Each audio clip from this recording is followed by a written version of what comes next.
taking him back and forth to his doctor's appointments that you thought had sickle cell, but he really got HIV is wow. Now listen to this story. Homegirl said she was with her boyfriend for 2 years and she thought that he had sickle cell. She was taking him back and forth to his doctor's appointments. She never went in because he never wanted her to. She always went by to near shopping centers until he was done with his appointments, which is cool. Like I'll do something while you go into your doctor's appointment. That's fine. He invited her to a family event, a bonfire or something like that, and she went. One of his cousins, while he over there talking to his mom, one of his cousins walked up to her and was like, I'm so happy for him. I'm so happy he found somebody that's gonna take him in his condition. Like, I salute you for that. Like, being with somebody that got HIV is just not an easy thing. You are strong. The girlfriend is at a standstill. The girlfriend is at a jaw drop. What do you mean HIV? He told me he got sickle cell. Girlfriend is going crazy. Girlfriend is on a rant. Girlfriend is turning up. Cousin E's on the bot event because cousin don't realize that she done told too much. She done put a little too much dip on her chip. Baby, girlfriend walk over there to him and his mama, she's going off. You know how sometimes you try to defuse the situation? It was too late for that. She went in her purse, pulled out her pum pum, shot the mama, and then unalived him. This is crazy. Have y'all seen this story? I just seen it down my for you. Let's talk about it. Yeah. Man, listen. That's see. That's what happens when you do shit like that. I mean, I she would have been better off. She would have been better off calling the police and pressing charges on him. Hmm. And you can get a lot of years for that kind of shit. Yeah. You get some time behind that. Then I would have sued him for everything he had. Probably ain't have much of nothing anyway. But Well, you and never know. Hey, you never know. His mama could have died, left in the house and shit like that. Or he might have some land by. You never know. So I won't assume that every just he broke.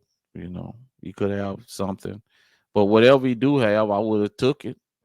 But at Whatever these little. days and time, it's no need to go to these drastic measures. I know the deception is hurtful and all that, but even if she would have, when it got herself tested, she could have, number one, not had it because he was going to get the care. That she said she was dropping him off to the doctor.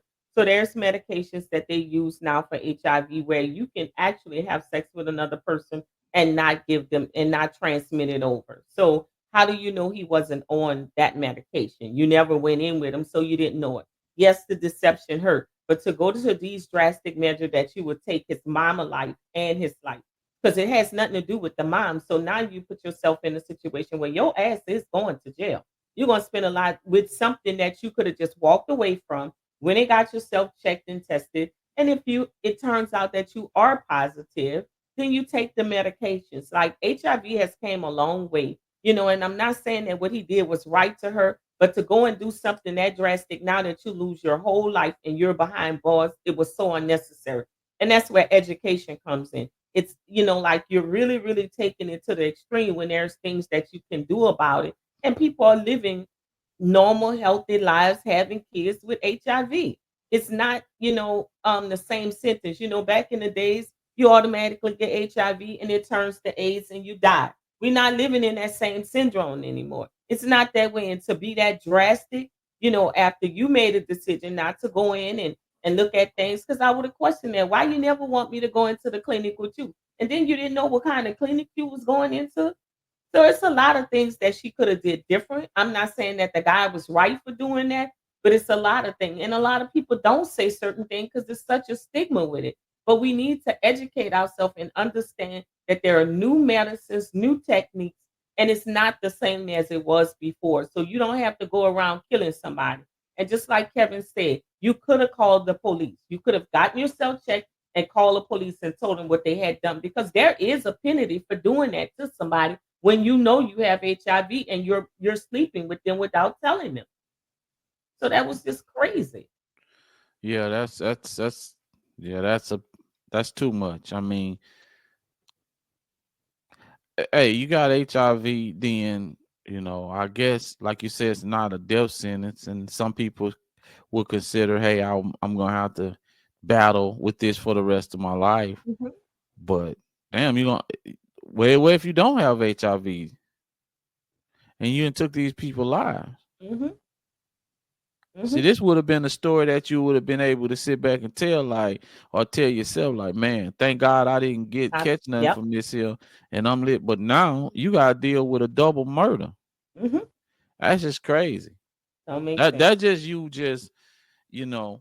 Sometimes people walk around telling themselves what they're gonna do, and acting out what they're gonna do to somebody in the mirror, and then that time come, because that's the way life is.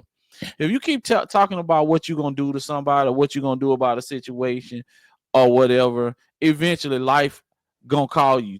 It's gonna call your hand on that. Mhm. It's gonna put you in a situation where you're gonna have to do something. That's why it's not good to walk around telling yourself. That's an old blues song.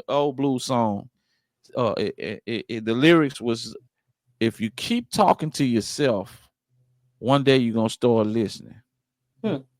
If you talk to yourself long enough, you're gonna start listening, and you will. That's just the Whether it's rules of good or life. bad. Yep. Yeah, that's the rules of life. If you keep telling yourself you're gonna slap somebody, if they say this to you, do this, if you do that, I'll pull out my pistol or whatever. Hey man, somebody gonna do something, you're gonna have to pull out your pistol eventually. It's just how life is. But on a So different note, you know how there's always that cousin, that uncle or somebody that's always telling the business at the damn barbecue or at the yeah. cookout or whatever. Like, dude, why you always bringing up something just assuming everybody know what you're talking about? There's always somebody trying to sit next to you, and you bring your girl, and here they come, wanting to tell your whole damn life to the girl or the guy you with. Why is that? Yeah, Why do people just think that shit is okay? well, some people think they doing a service. Like, man, man, I have to commend you, man. I have to commend you because, man, to stick with her and going through what she going through, and that HIV, man, that ain't nothing to play with. Wait, HIV, HIV, and that's how that shit probably went.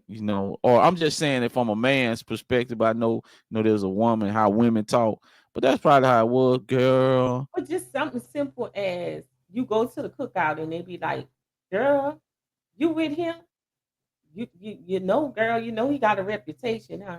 You know he got 5 baby mamas. The Yeah, dude, you could have been the first time with the dude, and he taking you somewhere and they telling all the business. He got one pregnant right now. Did he tell you about her? Like, why people do that? That's what I'm talking about. Every little thing. yeah, yeah. That's why it's important to talk to the person that you get involved with. When you're in a relationship with him, I'm a firm believer. That's just like, I think we did a video back on it before where this guy asked the question if he take a woman to a club and it's an ex there, do you leave the club or do you stay in there with the ex? Because people live in fear of what people are going to say to somebody. Like, why is it necessary for you to open your mouth to say anything to the person that the other person with? Man, you had your turn. Keep your mouth closed. It's not your business. Exactly. Exactly.